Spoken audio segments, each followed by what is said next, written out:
My name is Adam Carson. I work at JPMorgan Chase, and one of my primary responsibilities is engagement with the external fintech ecosystem. There's so much innovation and cool stuff happening with the ecosystem, and at JPMorgan Chase, we are spending a lot of time interacting with that ecosystem and understanding how we can partner together. One of the most exciting partnerships that we already have in place is with CFSI's Financial Solutions Lab, where we're helping fund companies that are really doing great things for people out there in this country. What's new about the emerging fintech ecosystem is there's an element of competition, meaning that many of the fintech companies out there are actually trying to acquire their own customers and in some ways compete with the banks. So we saw a whole sort of host of early stage startups that were coming in trying to compete with the banks. That was initially.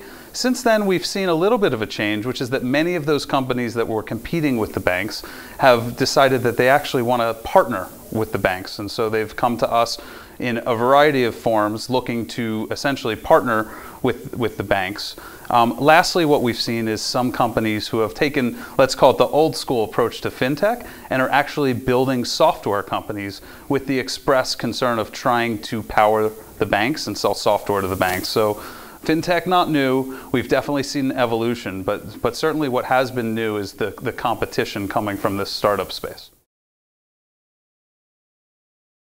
Well, I think when you're putting your business together, there's two very distinct models that you could, paths that you could go down. One path is going to be this direct to consumer, build your own brand. We call that the B2C business.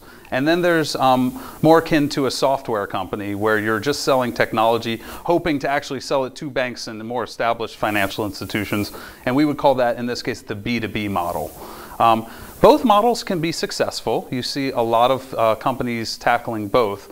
I would say one of the hardest things to do is try and accomplish both of those things at the same time. So we often see companies that are saying, yes, we're doing both. We're trying to build our own brand out in the marketplace, and we'd love to sell our software to banks. There's two completely different ways of organizing a company. And as a startup, one of the most precious things you have is time and resources. Best to focus those on one or the other versus trying to do both. When you're deploying resources as a startup, are you deploying those resources in marketing your brand on Facebook or on building a sales team who's going to come and talk to JPMorgan Chase? Two very different answers. One thing that you might not realize, though, is that many startups actually have the intent of building a B2B business, but in order to sort of just get off the ground, they need some customers to test and prove out their model with, and so they'll go down this sort of more consumer-oriented route. As long as you as a founder CEO are confident in which direction you ultimately want to go, that's okay. The consumer space can be a great place to test ideas, but again, you're building a completely different business if your goal is to sell to big banks and financial institutions. The sooner you can digest and realize that and plan for it, the better. That pivot becomes really difficult, and we've seen a lot of companies try. Not many have been terribly successful. One of the first things that we look for in any partner is just a maturity around the compliance and security space. It's going to be critically important if we decide to work together. The other thing that we want to see is that you have your product in the hands of end customers, whether that's direct to consumer or via another bank partnership, and that it's working as you think it's going to work. So this isn't an experiment anymore. This is something where you have proof that your product or service is going to add value either to the bank directly or to the bank's customers. So, that you're going to have to work with a few smaller banks to get those proof points, to build those case studies, essentially to answer all the questions that the big banks are likely to ask. We would rather you have the answers coming into those conversations rather than try and figure it out when working with us. Well, every bank has a little bit of a different model. I can just see it out there in the ecosystem. There are startup accelerators and incubators. There are venture investing funds that are corporate investing funds. There are startup competitions. There are innovation teams. So there are a myriad of different ways in which banks have chosen to engage with the early stage fintech ecosystem.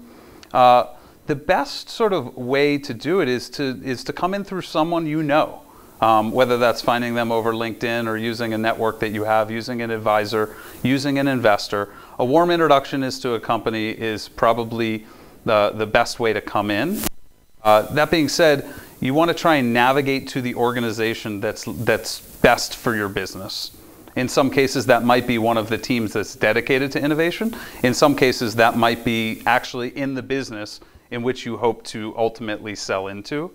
So there's no real single way to approach a big bank, but I would go back and say the largest banks probably shouldn't be your first bank conversations. There are plenty of banks out there, and you can really understand a lot more about what banks want by starting those conversations with sort of a local bank or a regional bank or a credit union before you work up to the top 5 or top 10.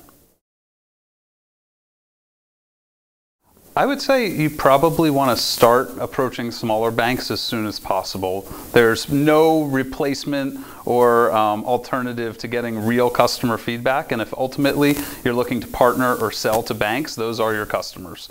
So while you might be proving your product in market with consumers, you want to be having those early conversations with banks and financial institutions. That being said, the most successful partners that we've worked with have cut their teeth on a few real bank partnerships before really coming to Chase and trying to get in the door. And that's actually not just Chase, all of JPMorgan Chase.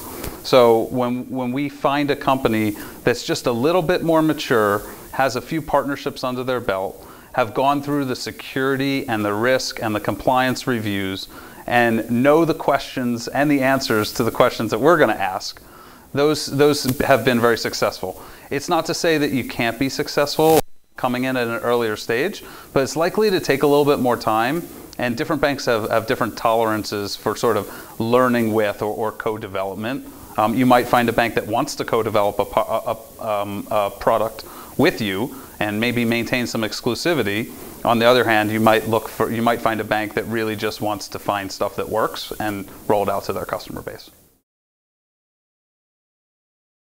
I think it actually is determined by the bank's existing strategy and roadmap. So if you're plugging into an existing project that's on a roadmap that's funded and prioritized, things could move very quickly.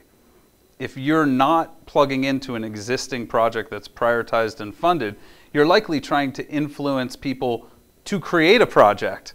And that whole cycle takes probably another X number of months. So, if you're responding to a request with a bank reaching out saying we want to talk to you, that very likely indicates that you're working on something that's strategic to them. I would take that call. If you're cold calling the bank and you get, this is really interesting, just hold on for a few months, that probably indicates to you that particular, what you're doing is not right now on their strategic roadmap, and so that sales cycle is certainly going to be a lot longer. Again, lots of different scenarios, and it's hard to say that there's a very sort of defined path. A few things to watch out for.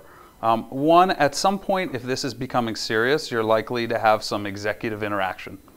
If a bank is going to seriously partner with a fintech company and roll that out to their customers, whether it's the CMO, the CIO, or the CEO of that company, you're likely going to get some airtime, and from that conversation, you should be able to get a sense of how real or not real. If you're never having those conversations, maybe a warning sign that you're not on a track to success.